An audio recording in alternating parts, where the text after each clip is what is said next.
I want us to write a balanced formula from this name copper 2 oxide, and I kind of got off on the wrong foot. My copper looks like a calcium, and I got my oxidation numbers a little bit wacky, so I'm going to cancel this and let's start over again, mate.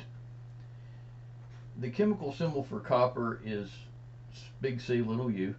The Roman numeral 2 tells us that the oxidation number is 2 plus. That's because copper can also be copper 1. I know that's at least one other oxidation number. It can be 1 plus.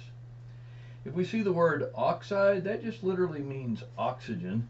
And I have memorized that the oxidation number of oxygen is always -2, except in peroxides where it is -1. That may or may not always be true, but that's what I've personally memorized. +2 and -2 cancels. So we're actually finished with this little task that we have at hand.